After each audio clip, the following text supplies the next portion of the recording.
Hey, what's up guys? It's Brady Joker and welcome to ranking every Wes Anderson movie ever. This is something that I've wanted to make for a while, seeing as I finished all of his movies back in like April, but I wasn't able to see Asteroid City in theaters, and they put it on Peacock yesterday, so I sat down, rewatched a couple Wes Andersons, and then watched Asteroid City, so here I am making this list. Now I think it goes without saying that I think Wes Anderson is one of my favorite filmmakers out there. It's impossible to not enjoy a single one of his movies.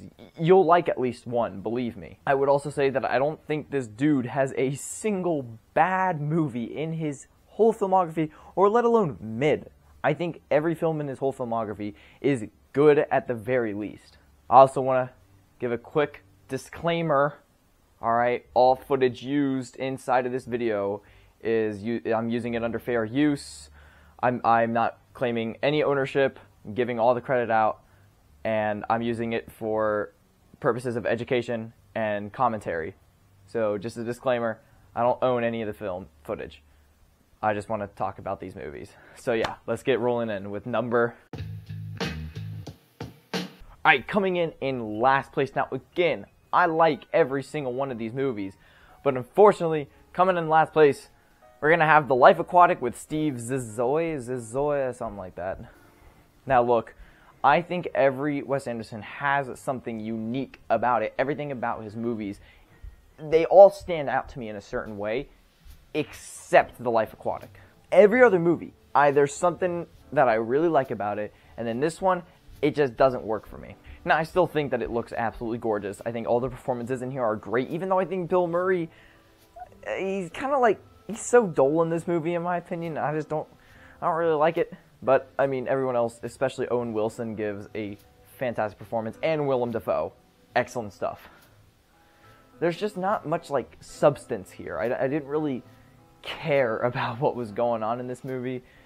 I still really enjoyed it, but it wasn't like everything I wanted it to be. I thought it was going to be a lot more of like a fun journey, and it wasn't like I didn't think it was all that funny, or it didn't really have that much heart either.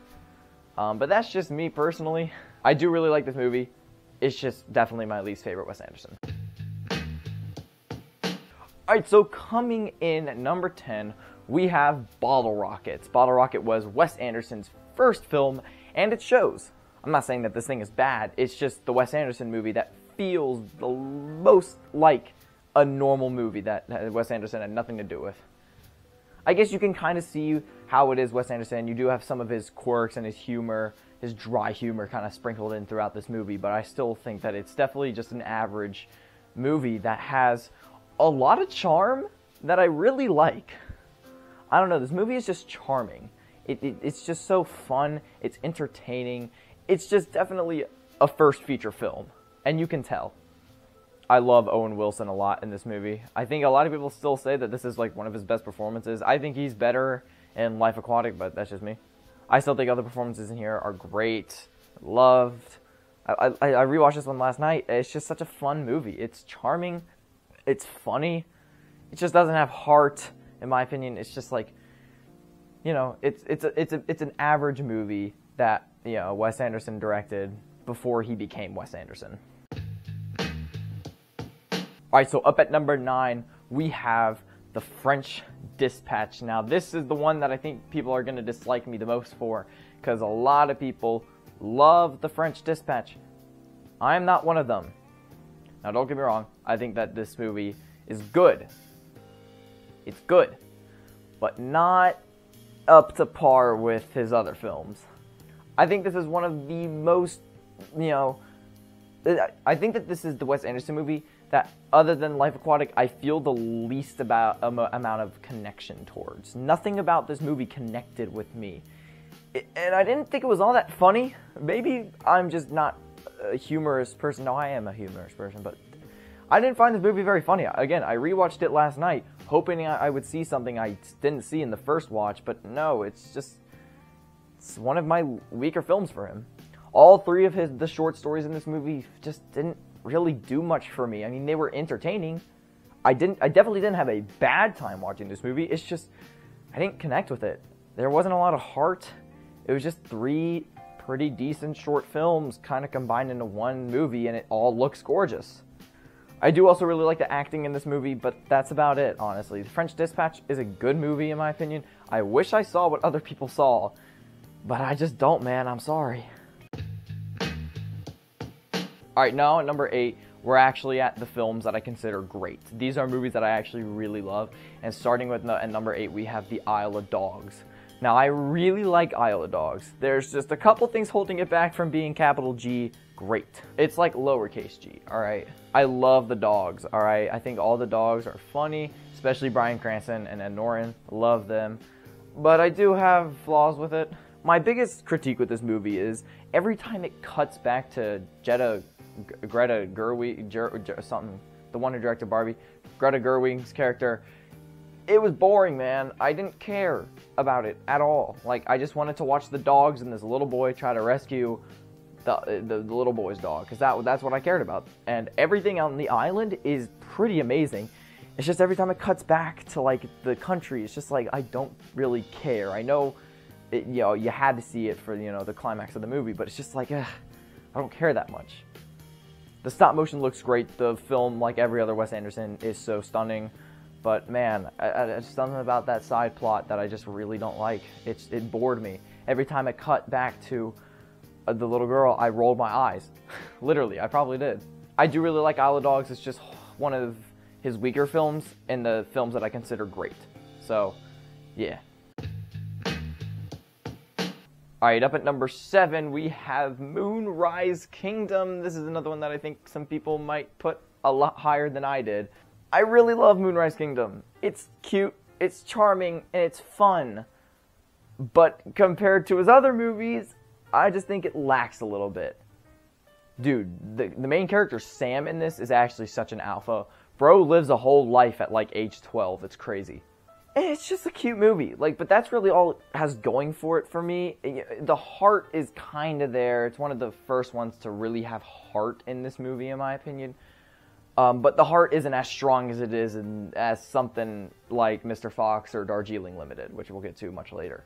I personally love the characters. Again, man, maybe I'm just a Bill Murray hater, but I just, like, everything I've seen him in, like all the Wes Anderson movies, Lost in Translation, his acting just feels so dull.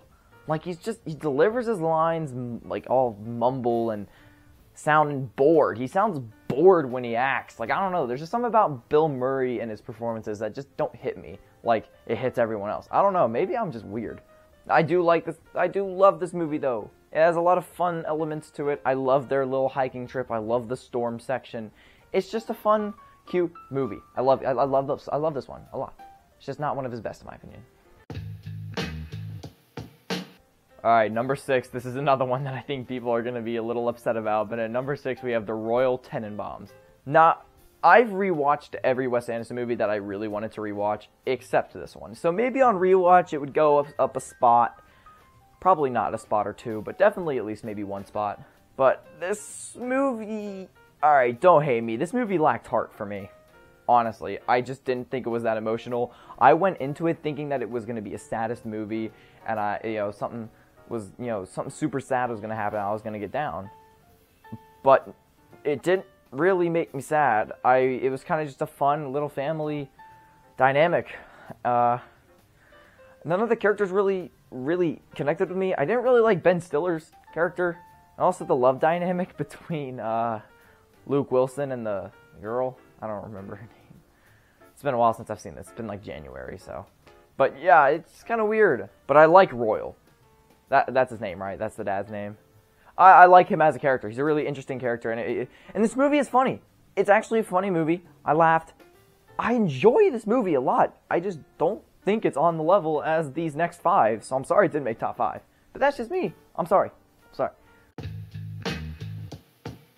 Alright, number 5, we got Rushmore. I love Rushmore. We're getting into the movies that I think are excellent. These are the movies that I love to another level.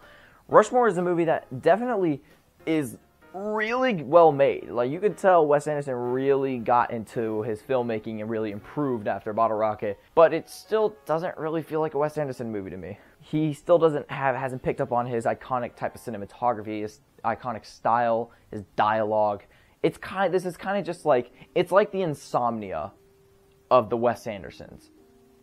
Insomnia for Nolan is like, it's kind of weird in his filmography. That I can say the same thing about Rushmore for Wes Anderson. It's a pretty average type movie, but it's still a great movie. I think all the characters here are really fleshed out, and probably my favorite Bill Murray performance out of his performances in the Wes Anderson movies. I think Jason Schwartzman gives a excellent performance here, especially for how young this dude looks and is, I bet, in this movie. He's probably like young 20s, I bet. And I think this movie is really, it might be, honestly, Wes's funniest movie. I laughed quite a bit at this movie. But also my top two movies are also really funny. But yeah, I love this movie. The story is super fun, even though, you know, and there's good, you know, arcs in this movie. The characters are different at the end than they were at the beginning, especially our main character. And I just have a really fun time watching this movie.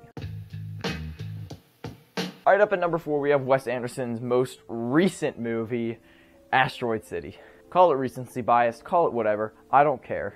I think this is a movie that on rewatch, it could either get better for me or a lot worse. But after one watch of this movie, I personally loved it a lot.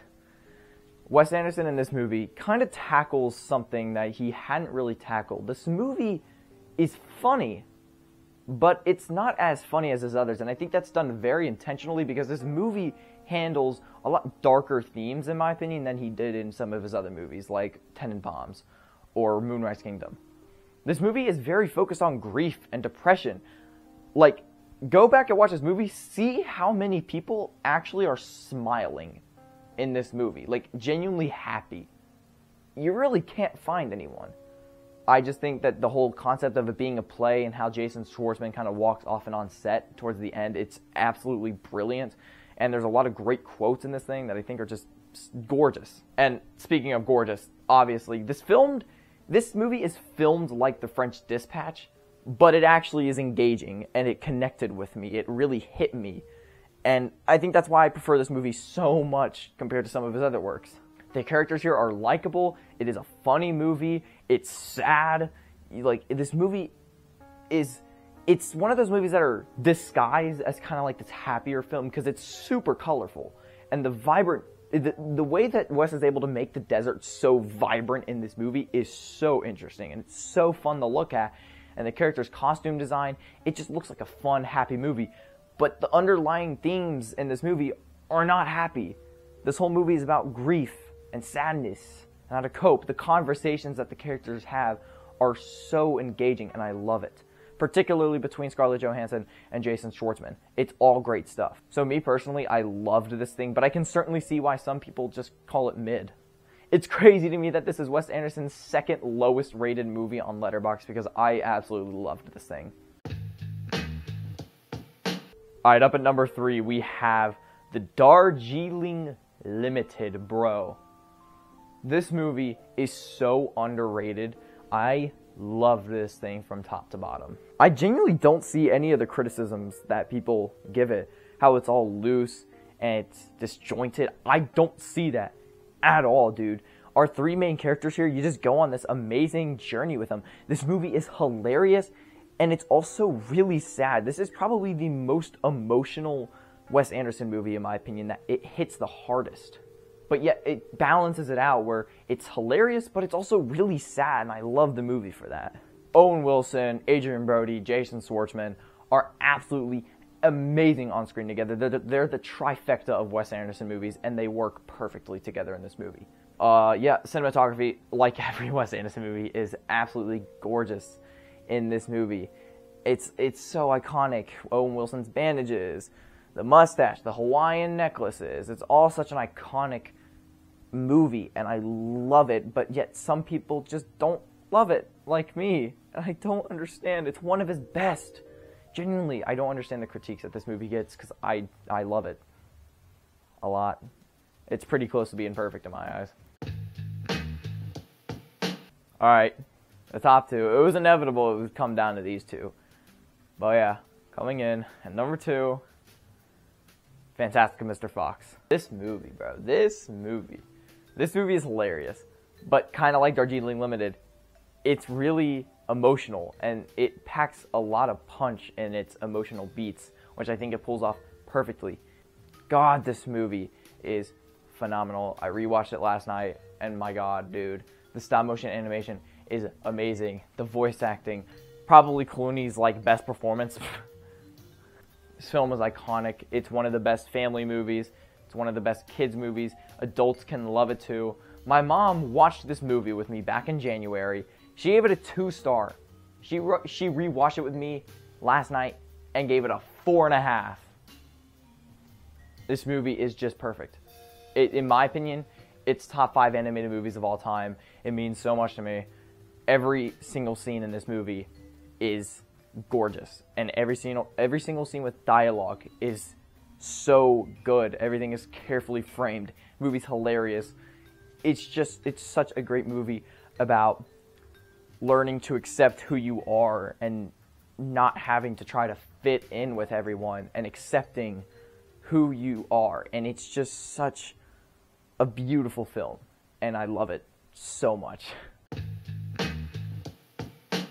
And at number 1, call me basic, call it stereotypical, call it a cliche, I don't care.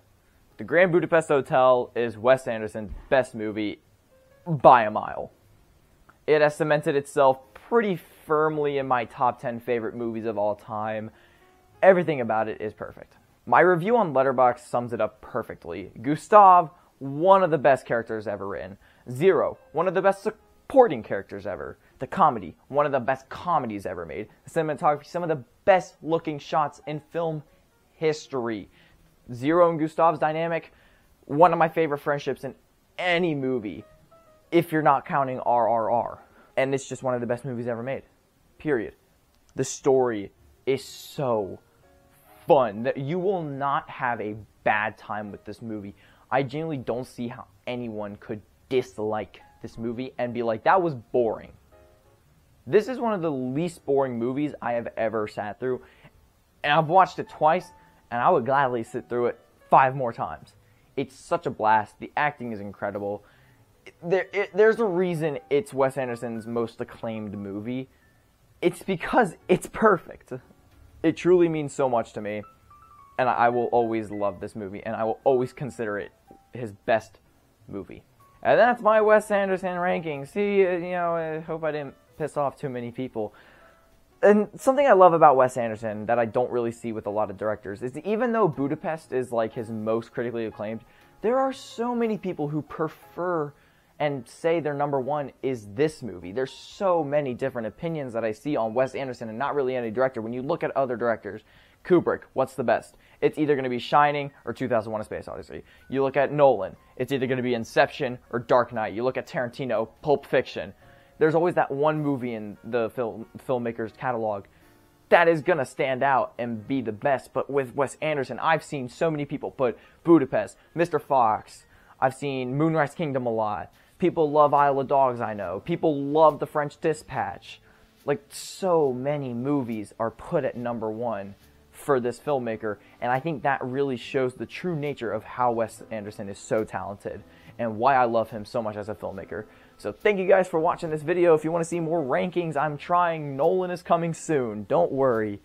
And yeah, hope you guys enjoyed the video. Make sure to like and subscribe if you want. And I really hope you guys have a great rest of your day, evening, or night, or whenever you're watching this. Goodbye.